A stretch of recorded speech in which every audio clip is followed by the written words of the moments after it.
skulle være kraftigt med det filmer, jeg ved ikke at tage en mere. Nå, jamen jeg er blevet udfordret af Tom Albæk til at drikke en øl. Og jeg har godt set, at I alle drikker sådan nogle slaveøl. Jeg har valgt en belgisk. Den her Grimbergen, den kan i øvrigt også købes på fad på Penny Lane. Der er i aften fra kl. 24. Og sådan en god øl, den synes jeg skal nydes. Så nu kan I bare lægge jer tilbage, og så kan I bruge de næste 5, 10, 15 minutter sammen med mig, mens jeg drikker min øl. Og så kommer mine nomineringer, de kommer sådan løbende hen igennem videoen, sådan så jeg ikke bare kan spole hen til slutningen. Skål, Tom Albæk, dit dumme svin.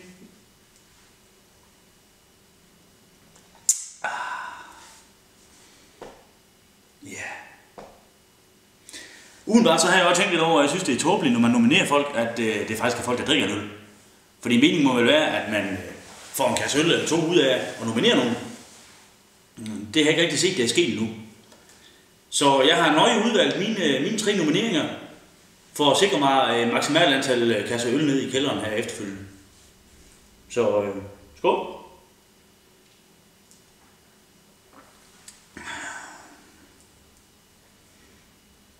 Det var dejligt. Det var en dejlig øl, hvis nogen vil vide lidt om det.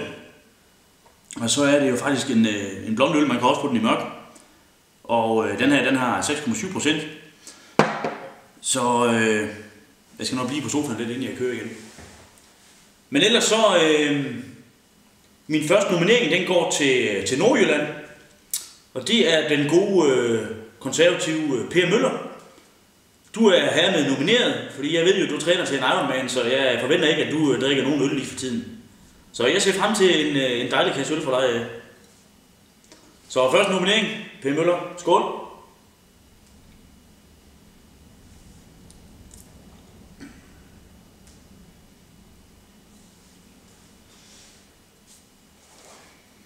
SMS.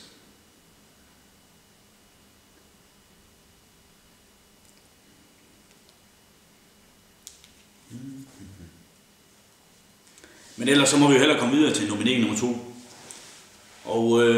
Og den har jeg tænkt lidt over. Det er vanskeligt faktisk i min omgangskreds at finde 3 mennesker, som jeg ikke tror kan nå at drikke en øl lidt for 24 timer.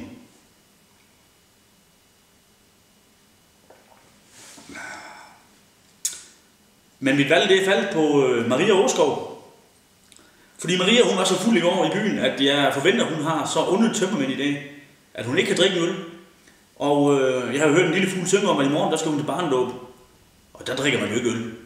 Så jeg føler mig forholdsvis sikker på, at ølkasse nummer 2, den er sikret til kenderen. Så Maria Åskov, du er her med nomineret. Nummer 2. Skål!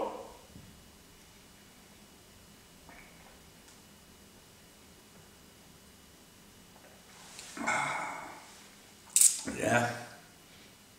Ellers kan jeg fortælle i aften på Penny Lane, der er der live musik. Det er Ulla og Band, der spiller fra kl. 23 af. Det er fantastisk musik. Der er også god mulighed for at drikke nogle øl. Ja, der er faktisk ikke mulighed for meget andet, for det er mig, der står i baren, og jeg har ikke tænkt mig at shake noget som helst. Så I kan få rom og cola, eller I kan få øl. Så sådan det, men I kan selvfølgelig få en lækker Grimbergen, det er en dejlig øl. De er velkommen til, det er fra kl. 23 af. Er man ung eller ung af sind, som jeg, så er der også åben over på Boldholm. Det er fra kl. 22 af. Der er der 10 kroners bar og fri entré fra 22 til 24. Og ellers så kører vi et lækkert valentine-arrangement, fordi at vi forventer alle jer med kærester, I har jo ikke været nogen som helst sted i går. Så I kan komme ud og finde en ny en i aften. Fra kl. 22 på Boldholm.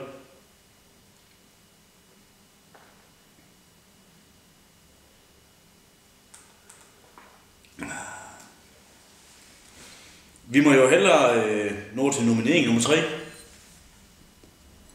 Og det er sådan lidt et wildcard. Jeg er lidt i tvivl om jeg får den 3. kasse øl også. Men som sagt så har jeg ikke så mange venner i min omgangskreds, som jeg ikke tiltror, at de kan drikke øl lidt for 24 timer. Men jeg har hørt på forhånd fra en, som hun påstår, at hun vil lade sig ikke drikke øl, hvis det er. Så jeg vil gerne Jeg vil gerne nominere Årets Brænder på Pen Lane 2013. Joy, du er hermed nomineret. Du har fra nu af 24 timer til at få evig dig drikken øl på kamera. Ellers så skylder du også en kasse øl ned til kælderen. Så med disse ord, kære venner, tak for nomineringen, Tom Albæk. Og til jer tre, der er nomineret, held og lykke med det. Jeg glæder mig til at få min øl. Skål!